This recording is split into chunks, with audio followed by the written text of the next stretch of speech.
દૂર દૂર સુધી પહોંચાડવાની સેવામાં સહભાગી બનજો. કારણ કે મારું તો એક જ લક્ષ્ય છે, મારે કોઈ સંપ્રદાયની સ્થાપના નથી કરવી, મારે કંઈ ધર્મગુરુ થવું નથી. ફક્ત ને ફક્ત આપણા ગામડાના શિવાલયો ધમધમતા થાય, લોકો મહાદેવ સુધી પહોંચે, એ જ મારા જીવનનું લક્ષ્ય હતું. અગર મને ખબર છે, હું નાનકડો હતો ત્યારે કોઈ શિવાલય નહીં આવતું હતું. સોમવારે એકાદ બે જણ આવે અમારા પટેલ ભાઈઓ, બાકી મહાશિવરાત્રિ દિવસે 4-5 જણા હોય, એ ભાંગ પીવાવાળા હોય. પાછા મહાદેવની પૂજા કરવાવાળા તો ઓછા જ હોય. તો 30 વર્ષથી મારો પ્રયાસ એ હતો, હર ગામડે ગામડે, નગરે નગરે મહાદેવ બેઠા છે. શા માટે આપણે મહાદેવને બેસાડ્યા છે? આપણા સૌનું મંગલ કરવા માટે, આપણા સૌનું કલ્યાણ કરવા માટે. તેથી મારો પ્રયાસ હતો કે માણસ ઘરથી શિવાલય સુધી પહોંચે, બસ. અને આજે હું જોઉં છું ગામડાની અંદર ભગવાન મહાદેવના શિવાલય સૌ જતા થયા છે. અમારી બહેનો દીકરીઓ પાર્થેશ્વર મહાદેવની પૂજા કરતી થઈ છે. લોકો શિવજીને જાણતા થયા. આંગણે આંગણે બિલવૃક્ષ વવાણા છે, લોકો બિલવૃક્ષની પરિક્રમા કરે છે, સેવા કરે છે, પાર્થેશ્વર મહાદેવનું પૂજન કરે છે. હમણાં જ હું વલ્લભીપુર કલાક માટે રોકાણો હતો, તો અહીંયા બુદ્ધેશ્વર મહાદેવ, સિદ્ધેશ્વર મહાદેવ છે. ત્યાં બુદ્ધેશ્વર મહાદેવનું દર્શન કરવા માટે હું પ્રિતેશ મહેતા ગયા. તો પૂજારી ખૂબ રાજી થયા, અમારા ગિરી નામી હતા. તો એમના ગરડા બા હતા. એમને શું કહ્યું, આ શિવાલય બાપુ વલ્લભીપુરમાંથી અઠવાડિયામાં 4 જણા આવતા હતા. અઠવાડિયામાં ફક્ત 4 જણા આવે શિવાલય. આજે આપની કથાના પ્રભાવથી રોજના 400 માણસો શિવાલય દર્શન કરવા આવે છે. અને બહુ દિલથી, બહુ હૃદયથી કહું છું, મને જે લઈ જવા લાવવાની સેવા કરે છે એમને પણ મેં નિકુલને પણ, નિકુલ હું નામ ભૂલી ગયું, કેયુરભાઈને પણ કહ્યું, કેયુરભાઈ એક કામ તમારે મારું કરવાનું, દર સોમવારે કોઈ પણ જગ્યાએ તમે હોવ, ભગવાન શિવજીના શિવાલય દર્શન કરવાના. દરેક ગામમાં શિવાલયો છે, દરેક જગ્યાએ મહાદેવ છે. એવું નહીં કે તમારા ગામમાં હો ત્યારે જ તમારે શિવાલય જવાનું. કોઈ પણ ગામમાં મહેમાન તરીકે ગયા હોય, લગ્ન પ્રસંગમાં ગયા હોય, કોઈ પણ શહેરમાં ગયા હોય, ભારતનું કોઈ ગામ, કોઈ શહેર એવું નથી જ્યાં શિવજી નથી. તેથી સોમવારે અચૂક ભગવાન મહાદેવના શિવાલય જાઓ. અને રોજ જો શિવાલય જતા થઈ જાઓ ને, તો કોઈના બાપની તાકાત નથી તમારો કોઈ વાળ વાંકો કરી શકે. એવી શિવજીની દુનિયા છે. શિવજી આપણા રક્ષક છે, આપણા પાપોના ભક્ષક છે. તેથી મહાદેવ જેવા કોઈ દેવ દુનિયામાં નથી. તેથી મારા ભાઈઓ, બહેનો, વડીલો સૌને પ્રાર્થના, આપ રોજ શિવાલય જવાનો નિયમ રાખો.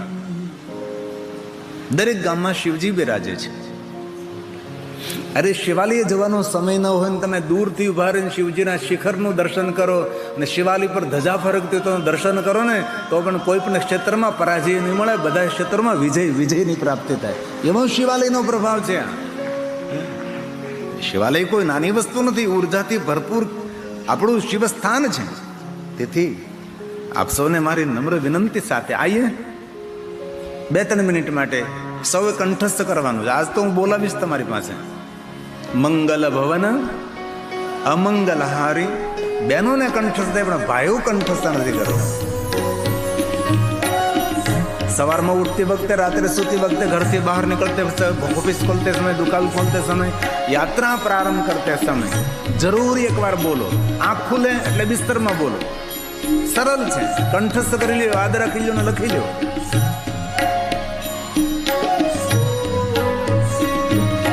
साथ में मंगल अमंगलहारी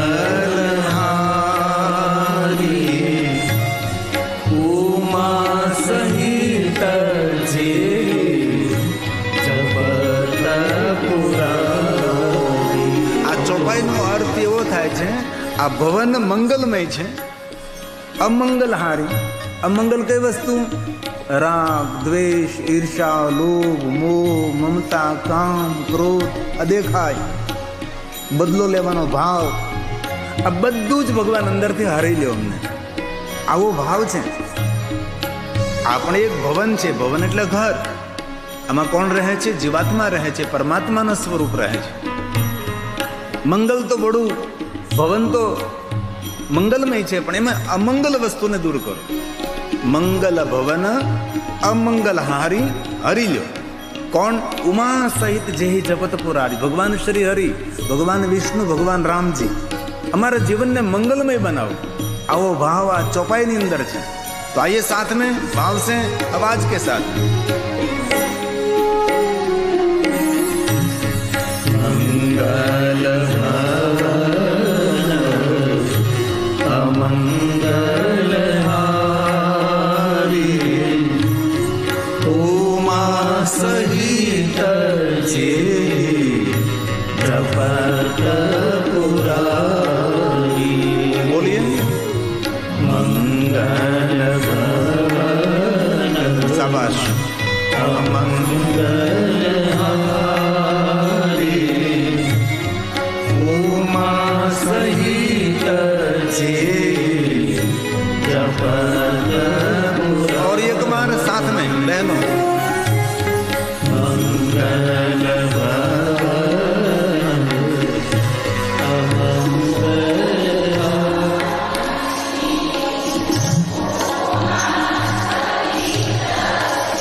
और एक बार साथ में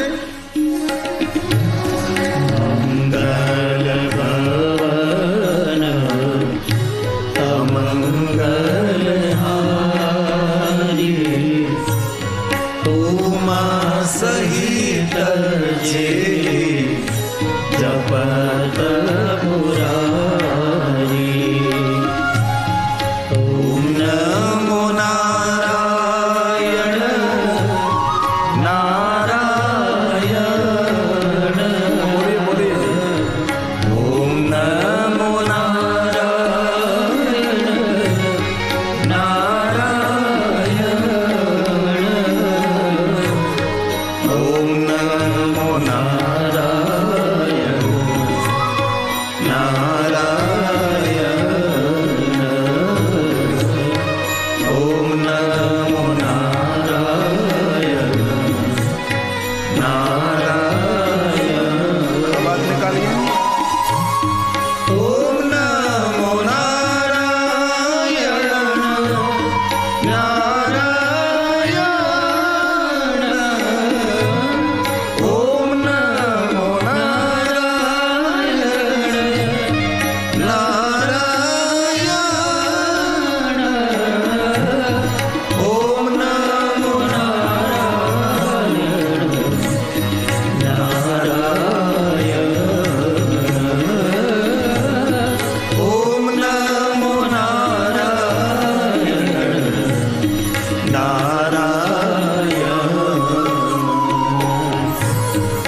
ओम नमो नारायण नारायण ओम नमो नारायण नारायण ओम नमो नारायण नारायण ओम नमो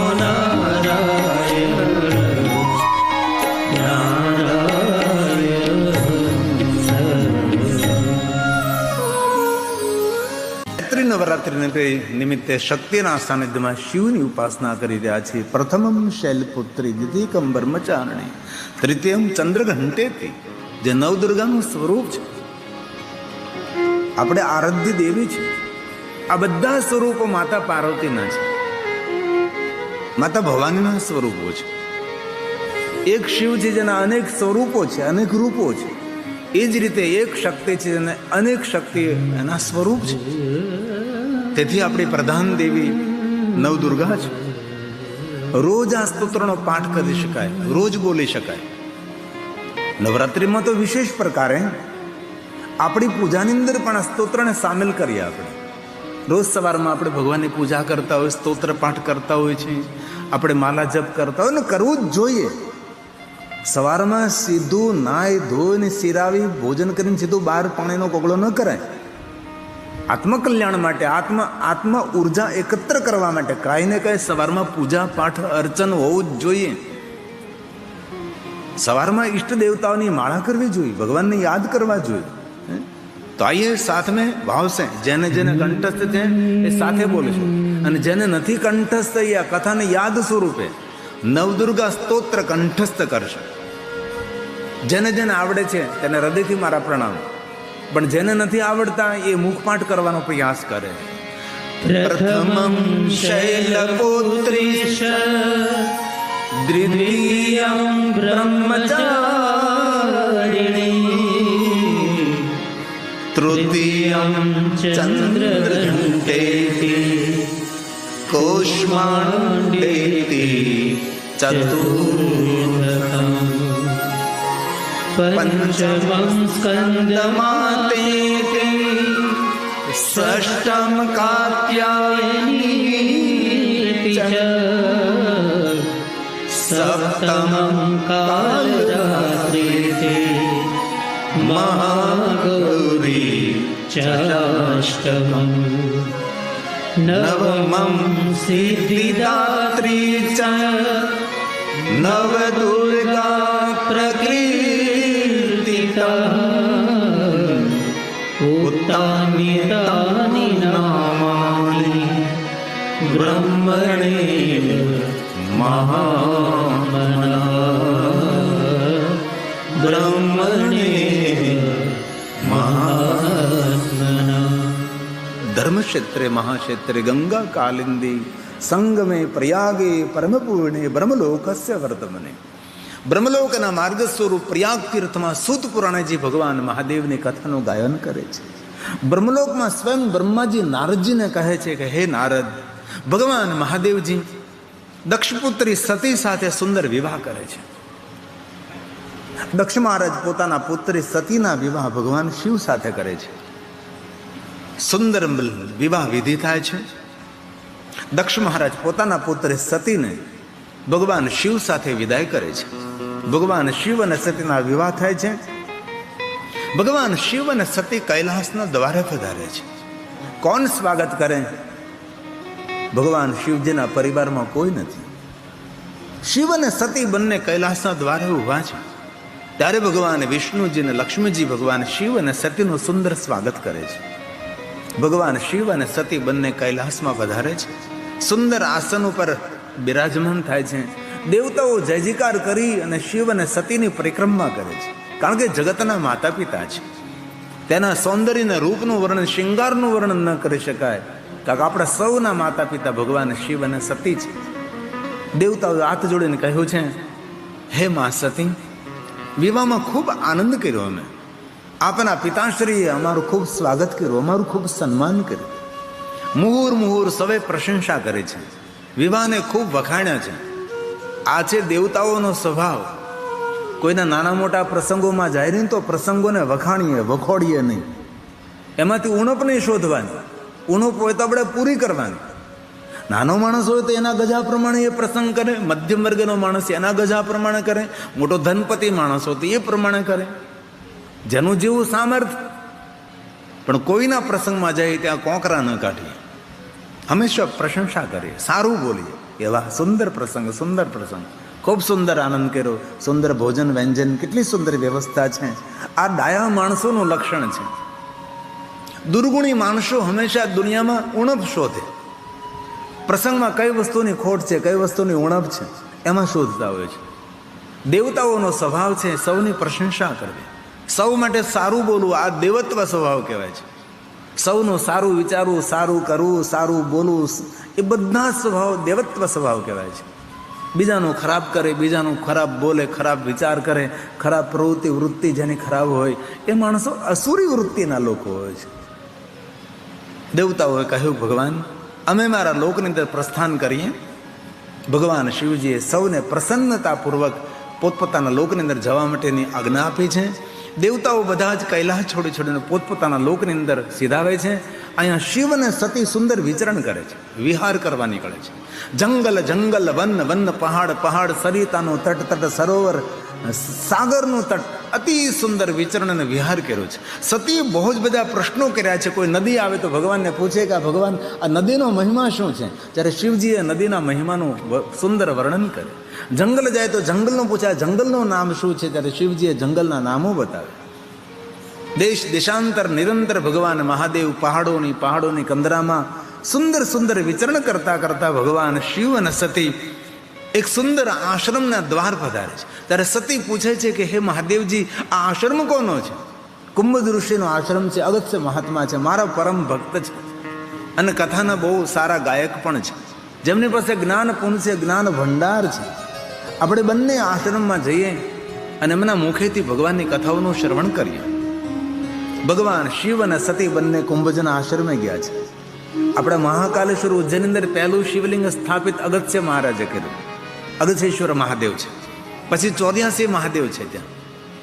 ક્યારેક મહાકાલ ઉજ્જૈન જવાનો અવસર મળે તો 84 મહાદેવના દર્શન કરવાનો મહિમા છે. કાશીમાં તો એટલા શિવલિંગો છે, સંખ્યાના વિદ્યતે કોઈ ગણી જ ન શકે. એટલા કાશીમાં ભગવાન મહાદેવના શિવલિંગો છે. પણ આપણે લોકો તીર્થમાં જઈએ પણ ઉડને ભાગ કરતા જઈએ છીએ. આપણે તીર્થની ગરિમા સમજતા નથી, તીર્થની ઉર્જાની અનુભૂતિ કરતા નથી. તીર્થમાં રોકાવું પડે. જ્યોતિર્લિંગોમાં ક્યારેક રોકાવાનો પ્રયાસ કરશો. દર વર્ષે અમે 9 દિવસની કથા સોમનાથમાં કરીએ છીએ, બાકીના એક જ્યોતિર્લિંગમાં કરીએ. આવતા વર્ષે લગભગ 12મા મહિનાની આસપાસ રામેશ્વરમાં કથા છે. જેમની પહેલી કથા નંદા પરિવાર, ઉમેશભાઈ નંદા જામનગરના છે, એમને પહેલી કથા ભીમાશંકર જ્યોતિર્લિંગમાં કરી હતી. એમની બીજી કથા પ્રથમ જ્યોતિર્લિંગ સોમનાથ મહાદેવમાં કરી હતી.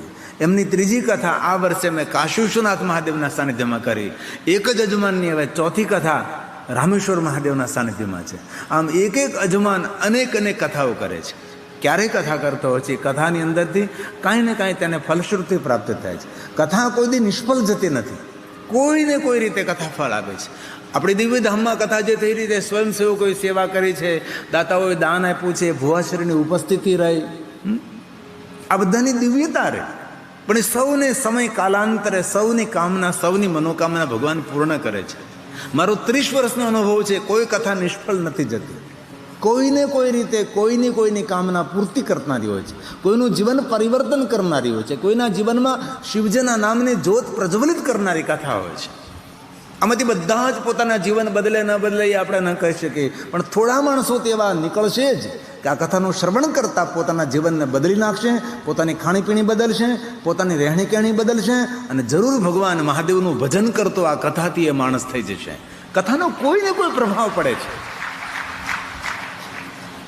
અરે ક્યારેક અનુભવ કરી લીજો તમે. પહેલે દિવસે તમારી સેલ્ફી લઈ લો, ફોટો પાડી લો.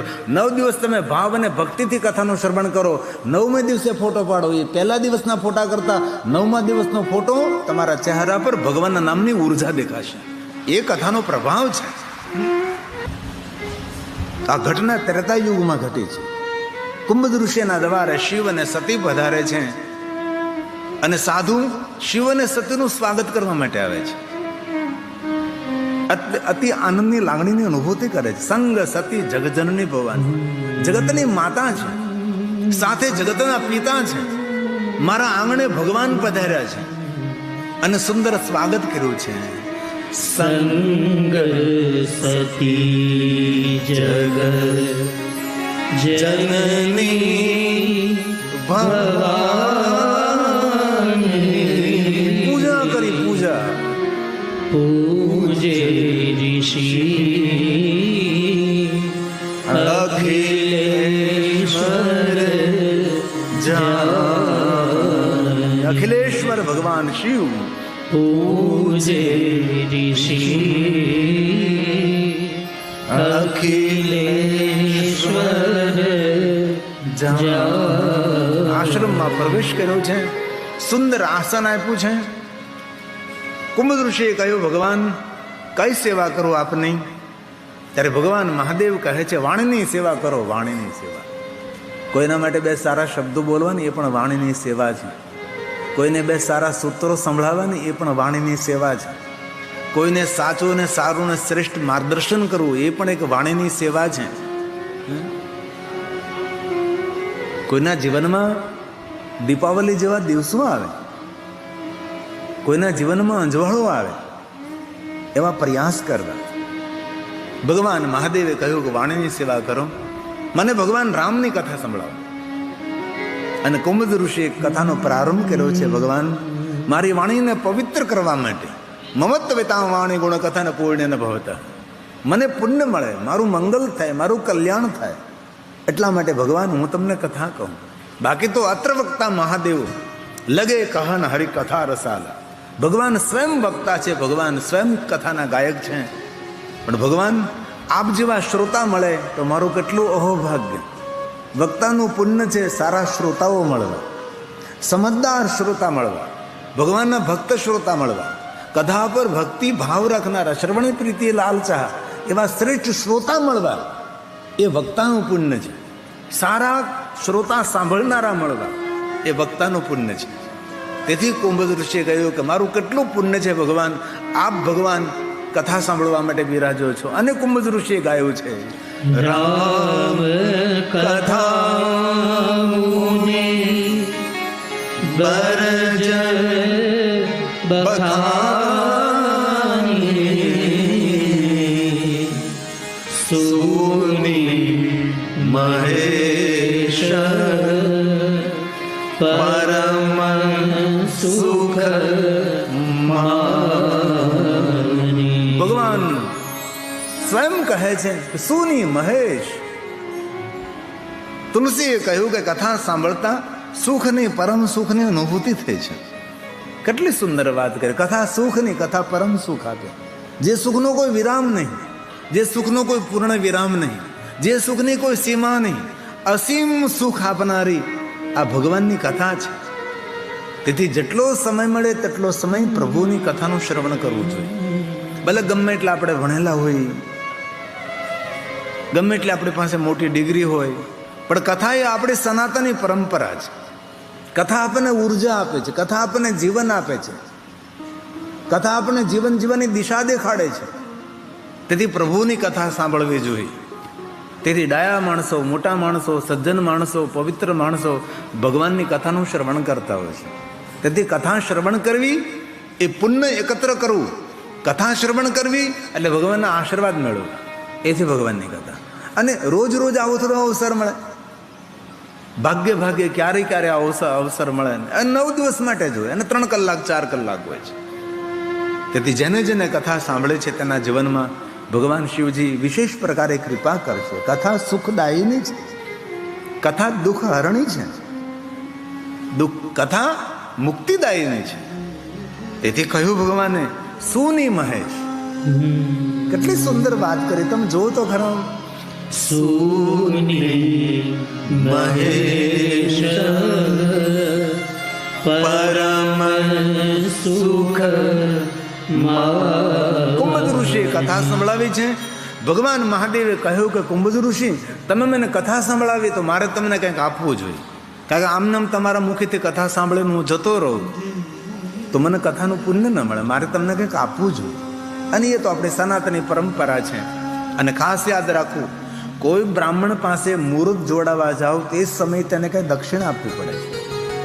કોઈ સાધુ બ્રાહ્મણ પાસે કંઈ પૂજા કરાવો તો તેને ભેટ પૂજા દક્ષિણા આપો જ. કોઈ પણ બ્રાહ્મણની દક્ષિણા જો પૂજા કર્યા પછી તરત ન આપીએ અને એક રાત્રિ વીતી જાય તો સહસ્ત્ર ગણી દક્ષિણા તેને આપવી પડે. તેના ઋણી કહેવાય આપણે. તેથી કોઈ દિવસ ભૂલ ન કરવી. આજે કોઈ બ્રાહ્મણ હોય, કોઈ સાધુ હોય, આપણે અહીંયા પૂજા પાઠ કર્મકાંડ કર્યું, એ સમય એ જ દિવસે તેને દક્ષિણા આપવી. પછી લઈ જજો એમ ન કહેવાય. એક રાત્રિ વીતે તો સહસ્ત્ર ગણી દક્ષિણા તેનું ઋણ ચડે આપણા ઉપર. અને બીજી વાત, જે માણસો બિઝનેસ કરે છે, વ્યવસાય કરે છે, ફેક્ટરી ચલાવે છે, ખેતરમાં ખેતીવાડી કરે છે, તે સૌને પ્રાર્થના, તમારી વાડીમાં, ખેતરમાં કે પછી તમારી ફેક્ટરીમાં કામ કરતા મજૂર હોય એમનો પસીનો સુકાય નહીં એ પહેલાં મજૂરી આપવી જોઈએ. અને ડાયા માણસો કહેવાય, તેને ધક્કા ન ખરડાવાય. કાલ લઈ જજે, 8 દિવસ પછી લઈ જજે, નહીં. એમના શરીરનો પસીનો ન સુકાય એ પહેલાં તેને મજૂરી આપવાની હોય છે. કાર્ય પૂર્ણ નથી હોય એ પહેલાં તેની મજદૂરી તેને આપવાની હોય છે. તો તમે સફળ થાવ. અને તમારી ફેક્ટરીમાં જે કોઈ કામ કરે, તમારા ઘરમાં કોઈ રસોઈ બનાવવાનું કામ કરે, કચરા પોતાનું કામ કરે છે, તેને કોઈ દિવસ નોકર કર નહીં બોલાવતા. બહુ પાપ લાગે. તેને કહેવાનું અમારી સેવા કરે છે. શું કહેવાનું? આ અમારા ઘરમાં સેવા કરે છે, આ રસોઈની સેવા કરે છે, આ કચરા પોતાની સેવા કરે છે, આ વાસણ સાફ કરવાની સેવા કરે છે, અમારા નોકર છે એવું નહીં બોલવાનું. બહુ સમય પહેલાં બહુ મોટા હેરના વેપારી મુંબઈની અંદર એને ઘરે હું ગયો હતો પધરામણીમાં, ત્યારે મને આ વસ્તુ શીખવા મળે એની પાસેથી. એને દેવ દક્ષિણા પૂજા બધા જ તેના ઘરની અંદર કામ કરતા માણસો પાસે કરે. બાપુ, આ લોકોને આદત પડે. અને અમને ભગવાનની ખૂબ કૃપા છે અને ખૂબ પુણ્ય કરવાનો અવસર મળે છે. પણ આ બધાને આશીર્વાદ આપો કે આવતો જન્મ એને સેવા ન કરવી પડે, તેને ઘરે સેવા કરનારા હોય એવી આ લોકો ઉપર કૃપા કરો. આ છે ડાયો માણસ, આ છે સજ્જન માણસ. કારણ કે માણસને ઓળખવા માટે બ્રાન્ડેડ કપડાં ન હોય, માણસને ઓળખવા માટે કંઈ સોના ચાંદીના આભૂષણ ન હોય. તેનો વ્યવહાર, તેની વાણી, તેના વિચારો, એ જ રીતે માણસને ઓળખી શકાય છે. ને જીવનમાં મોટામાં મોટી કલા છે માણસને ઓળખવાની કલા. કેવી રીતે ઓળખવો માણસને? તેના વાણી વર્તનથી ઓળખાય છે. એક ભજનની પંક્તિ છે, આમાં તો ભજન ગાયા જ નહીં આપણે. બોલો, આ તો મને ઓળખા વિના એની એક પંક્તિ છે વચ્ચેની. હા, વચ્ચેની પંક્તિ છે, વર્તનથી ઓળખાય. હા હા, બધી પંક્તિ નહીં, ખાલી એક જ બોલવી. એ નથી, વચ્ચેથી બોલવી.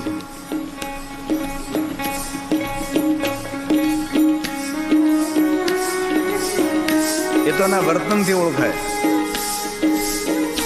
બોલો કનુભાઈ. સુગરાને નુગરારે રંગે રૂપે એક જ છે. બહુ સુંદર વાત છે. કેટલી સુંદર વાત. સુગર અને નુગરા રંગે રૂપે એક છે. એને કેવી રીતે ઓળખાય? તેના વાણી વર્તનથી એ લોકો ઓળખાય. એટલે કોઈના સોના ચાંદીના ઘરેણા પહેરથી પ્રભાવિત નહીં થવું, કોઈના મોંઘા કપડાં જોઈને પ્રભાવિત નહીં થવું, કોઈની મોંઘી ગાડી જોઈને પ્રભાવિત નહીં થવાનું. એનો વ્યવહાર કેવો છે, તેના વિચારો કેવા છે, તેનું વર્તન કેવું છે, એના પરથી એની પરખ થાય છે. હે ને? આ કથામાં ભજન ગાયા જ નહીં આપણે.